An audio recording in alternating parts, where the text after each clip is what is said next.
अखिल कोटि के नायक,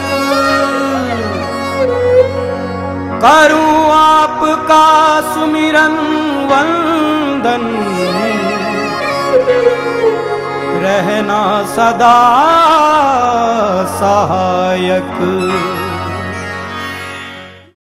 आरती श्री साईं गुरुवर की, परमानंद सदा सुरवर की, परमानंद सदा सुरवर की। आरती श्री साईं गुरुवर की, आरती श्री साईं गुरुवर की।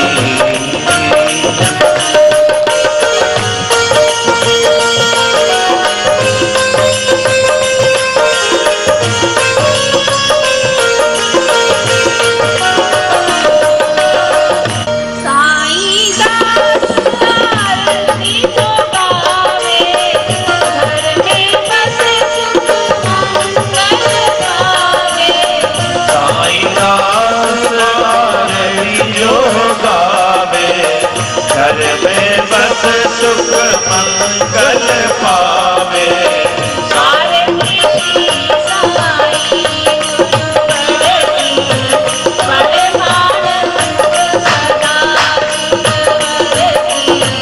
आरती श्री साईं गुरुवर की, परमानंद सदा सुरवर की। आरती श्री साईं गुरुवर की, परमानंद साईं बाबा को नमन करते हुए यहाँ आए हुए सभी साईं भक्तों को मैं नमन करती हूँ, क्योंकि यहाँ जो साईं भक्त बैठे हुए हैं वो उस भूमि पर बैठे हुए हैं जहाँ मेरे बाबा ने साक्षात अवतरण लिया था।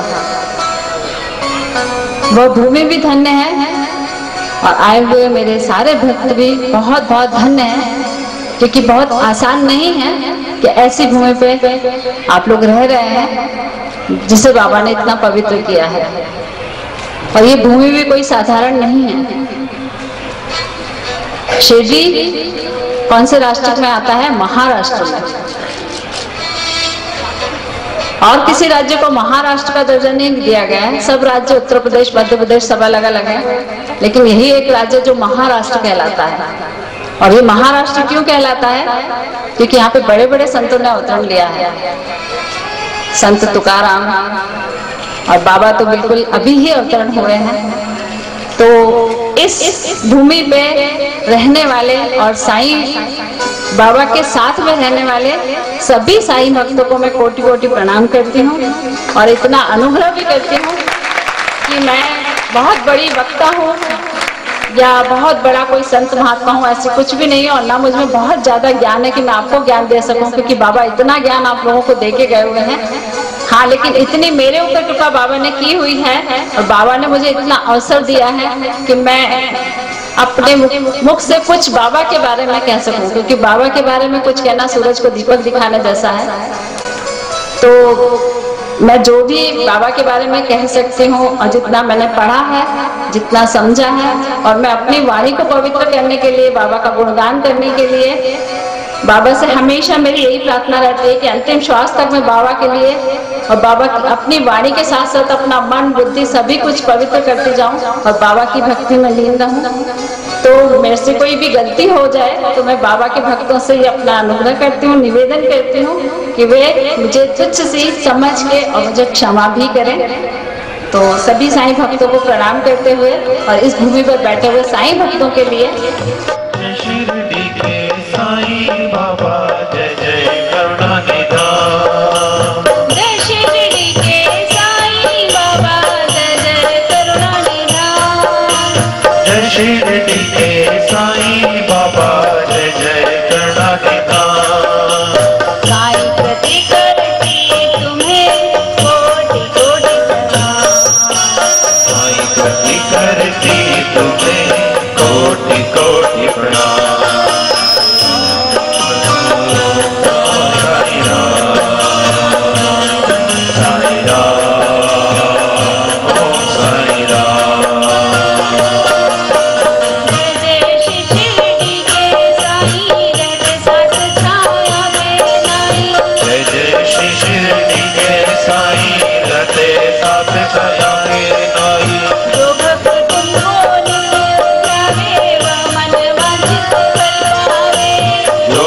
तुमको निश्चित द्यावे, वामन वांछित फल पावे।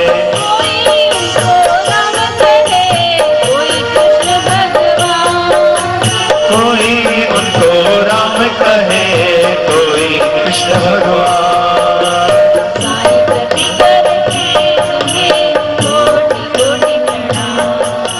साईं कृति करती तुम्हें कोटि कोटि प्रणाम। मैं कुछ बाबा के बारे में जितना समझी हूँ, जानी हूँ, और बाबा के विषय में कुछ भी बोलते हुए मैं रोमांचित भी हो जाती हूँ, क्योंकि बाबा ने जो मुझे ऊपर बुलाया है और उसके बाद नीचे अपने काम के लिए मुझे जो भेजा है, तो मैं अपने काम में कितनी सफल होती हूँ या कितने ही बाबा मुझ पर कृपा करते हैं, उसको देख के मैं मुझे अभिभूत हो जाती हूँ। और जिस भूमि पर आप बैठे हैं, यहाँ बाबा ने अवतरण लिया है, तो कोई भी संत अवतरण लेता है तो वो भूमि भी साधारण नहीं होती है, और उसके साथ में जो लोग रहते हैं वो भी साधारण नहीं होते हैं। क्योंकि एक तो मनुष्य योनि हमें मिलती है 84 लाख योनियों में भटकने के बाद। क्योंकि हम पशु से अलग कैसे होते हैं? क्योंकि हमें बुद्धि होती है। बाकी 3 चीजें तो पशुओं में भी होती हैं, लेकिन हमें बुद्धि होती है, और उस बुद्धि से हम अच्छे काम करें, और उस अच्छे कर्म को करते हुए ही हमें ये मनुष्य योनि मिलती है। और मनुष्य योनि में हमें कोई भी प्रदेश, कोई भी जगह मिल सकती है, लेकिन ऐसी भूमि में हमारा जन्म हुआ है जहाँ की बाबा का अवतरण हुआ है, जो कि साक्षात ब्रह्म का रूप थे। तो आप लोग सचमुच बहुत बहुत धन्य हैं, और मुझे आपके साथ बैठने का मौका मिल रहा है, ये मेरा भी सौभाग्य है। क्योंकि कोई भी जो भूमि होती है वो इतने सारे युगों के बाद, हमारे जो 4 युग हैं, सतयुग, त्रेता, द्वापर और ये कलयुग, तो ये जो भी भूमि है, शिरडी की जो भी भूमि है, ये बहुत कभी कितने सारे कर्मों से और कितनी सारी पवित्रता लिए हुए होगी कि संत ने यहाँ अवतार लेने का सोचा, या भगवान ने अवतार भेजा। संत कैसे आते हैं? संत कौन है? साधु कौन है? हर मनुष्य में सभी प्रवृत्तियां होती हैं, और हर मनुष्य में इतनी क्षमता होती है कि वो संत बन जाए। जैसे कि आप लोग तो किसान हैं, आप तो जानते हैं, भूमि के बारे में ज्यादा अच्छा जानते हैं कि इस भूमि में हम जैसा बीज बोते हैं वैसा ही हमें फल भी मिलता है। तो बहुत अच्छे कर्म जब करते हैं हम, तब हमें ये मनुष्य देह मिलती है, और मनुष्य देह भी हमें मिलती है 84 लाख योनियों के बाद में। और उसके बाद आपने इतने युगों से बहुत अच्छे कर्म किए होंगे कि आपने महाराष्ट्र में जन्म लिया।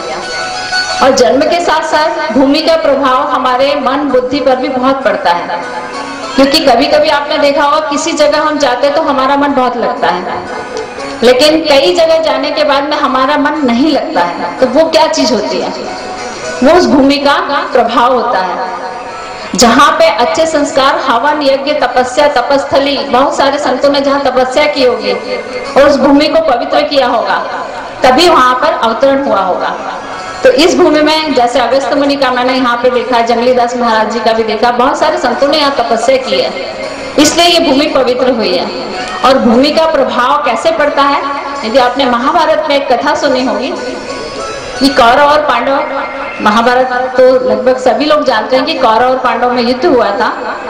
जब कौरवों ने पांडवों को 1 नौ भूमि भी देने से इनकार कर दिया था, और जब श्री कृष्ण जी शांति दूत बन के भी गए और कौरवों से उन्होंने कहा भी कि आप ये युद्ध को मत कीजिए, आप उनको थोड़ा सा जितना वो 5 गांव मांग रहे हैं वो भी दे दीजिए, तब भी दुर्योधन ने वो गांव देने से इनकार कर दिया था। और तब ये तय हुआ कि अब युद्ध होना है। तब श्री कृष्ण जी ने सोचा कि अब ये युद्ध कहाँ करें, क्योंकि युद्ध भी साधारण भूमि पर नहीं होता है, अच्छी भूमि पर युद्ध नहीं होता है।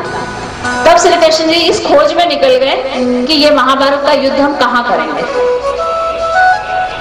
और वो पूरी पृथ्वी पे घूमे श्री कृष्ण जी, सिर्फ ये तय करने के लिए कि ये युद्ध कहाँ करना है। अलग अलग गांव में, अलग अलग शहरों में गए, कहीं उन्होंने देखा कि सारा परिवार बहुत सुख से रह रहा है, खुश से रह रहा है, उन्होंने कहा यहाँ युद्ध नहीं हो सकता। और आगे गए, वहां पे देखा वहां की राजा भी सुखी है, प्रजा भी सुखी है, वातावरण बहुत अच्छा है, उन्होंने सोचा वहां पे भी युद्ध नहीं हो सकता। क्योंकि हर वातावरण, जो पूरा वातावरण है ना हमारा पृथ्वी का, ये हमें आकर्षित भी करता है और जो चीज हमारे शरीर में 7 शरीर और होते हैं जिसे ऑरा कहा जाता है, तो हम किसी अच्छे व्यक्ति से जब संपर्क में आते हैं हमें बहुत अच्छा लगता है, और किसी व्यक्ति से हमें देख के अच्छा नहीं लगता है, जबकि हमारा उससे कोई संबंध नहीं होता है। तो किसी से अच्छा क्यों लगता है और किसी से बुरा क्यों लगता है? वो इसलिए लगता है कि हमारे शरीर के 7 जो शरीर होते हैं ना, तो हमारा एक ऑरा बनता है। जैसे भी हम कर्म करते हैं वैसा हमारे शरीर होता है। अच्छा भोजन करते हैं, अच्छे विचार करते हैं, तो हमारा शरीर भी उससे शुद्ध होता है और उससे हमारा ऑरा निकलता है और वो दूसरे के ऑरे को आकर्षित करता है। तो कई बार आप देखेंगे किसी से मिलकर आपको बहुत अच्छा लगेगा और किसी से मिलकर आपको अच्छा नहीं लगेगा, तो वो होता है उसके विचार हमारे विचार से नहीं मिलते हैं। तो अब ऐसे विचारों में हमारे यहाँ युद्ध कैसे होगा? तो कृष्ण जी जब पूरी भूमि में भटक लिए और उन्हें ऐसी कोई जगह नहीं मिली जहाँ पे प्रेम ना हो, तब वो पहुंचे कहाँ? कुरुक्षेत्र में, जो कि हरियाणा में दिल्ली के आगे है। वहां पे उन्होंने क्या देखा कि 2 किसान भाई हैं, उन दोनों भाइयों में जमीन को लेके झगड़ा हो रहा है। साथ में उनके घर जाके देखा तो घर में भी कलह मची हुई है, कोई किसी की बात सुनने को तैयार नहीं है। बेटा पिता की बात नहीं मान रहा है, बेटी माँ की बात नहीं मान रही है, सास बहू में भी झगड़ा हो रहा है। तो उन्होंने जब ऐसा वातावरण देखा तब उन्होंने ये तय किया कि हाँ, यहाँ युद्ध हो सकता है, क्योंकि युद्ध किसके बीच होना था? 2 भाइयों के बीच, कौरव और पांडवों के बीच। तो 2 भाइयों के बीच युद्ध करने के लिए उन्होंने इतना भटक के कुरुक्षेत्र की भूमि चुनी, नहीं तो युद्ध तो और दूसरी जगह भी हो सकता था। और ये युद्ध का जो प्रभाव आज भी आप देखिएगा, उधर जाके आप देखिएगा, वहां की बोली देखिएगा, वहां के लोगों से मिलेगा ना, तो वो अक्खड़पन आज भी है वहां पे। आज भी वहां की भूमि लाल है, मिट्टी वहां की लाल है, कुरुक्षेत्र की। तो उस समय कुरुक्षेत्र का युद्ध उस भूमि पर इसलिए निर्धारित किया गया क्योंकि वहां पे वहां के वातावरण में भाई भाई के प्रति प्रेम नहीं था। ये होता है भूमि का प्रभाव। दूसरा, रामायण में भी एक प्रसंग आता है, जब राम लक्ष्मण सीता को 14 वर्ष का वनवास हो गया। कैकेयी ने जब वनवास के 2 वचन लिए दशरथ जी से कि भरत जी को राजगद्दी मिले और राम को 14 साल का वनवास मिले, तब राम लक्ष्मण सीता तीनों वनवास के लिए निकले। थोड़ी दूर तक जब घर से निकले थे तब भी लक्ष्मण सहज तैयार हो गए थे कि हमें भी वनवास जाना है, और सीता जी भी तैयार हो गई थी। लेकिन थोड़ी दूर जाने पर उन्हें क्या लगा, लक्ष्मण के मन में थोड़ी सी ये बात आ गई कि मैं राम जी के साथ वनवास क्यों जाऊं, या मैं क्यों आया। तो ये बात अब चूंकि राम भगवान भी जानते सब जानते थे वो कि लक्ष्मण के मन में ये विचार आया है, उन्होंने वहां से उस भूमि से एक मुट्ठी मिट्टी ले ली और थोड़ी आगे चले। उन्होंने लक्ष्मण की बात को समझ लिया था। थोड़ी दूर जब वो आगे गए तो लक्ष्मण जी के मन से ये विचार निकल गया। उनके मन में ये आया कि मैंने अपने भाई के प्रति ऐसा कैसा सोच लिया, और उस मिट्टी को उन्होंने छोड़ दिया। और तब राम जी से पूछा उन्होंने कि भैया ऐसा क्यों हुआ था। तो उन्होंने कहा कि भैया ये तुम्हारा कसूर नहीं था, ये उस जगह का, उस मिट्टी का, उस वातावरण का प्रभाव था जिससे तुम्हारे और मेरे प्रति ऐसे विचार बने। तो हर मिट्टी का, हर जगह का इस तरह से प्रभाव पड़ता है। आप सब इस भूमि पर रहते हैं तो इस भूमि का ही प्रभाव है कि आज आप इतने सारे लोग पलायन करते हैं यहाँ पर, और बहुत अच्छा वातावरण निर्मित होता है। शिरडी में लाखों लोग रोज पहुंचते हैं। आप स्वयं सोचते हैं, देखते हैं, आप तो बाबा को बहुत अच्छे से जानते हैं कि बाबा क्या थे। क्या बाबा के पास बहुत सारा धन संपदा थी, गाड़ी घोड़े थे, मकान थे, या चमत्कार थे? आज हम देख रहे हैं ना, चमत्कार दुनिया में होते तो दुनिया उसके पीछे भागती है, लेकिन बाबा के पास क्या था? शक्ति थी, जिससे बाबा इलाज कैसे करते थे, बाबा रहते कैसे थे, कितने साधारण से रहते थे।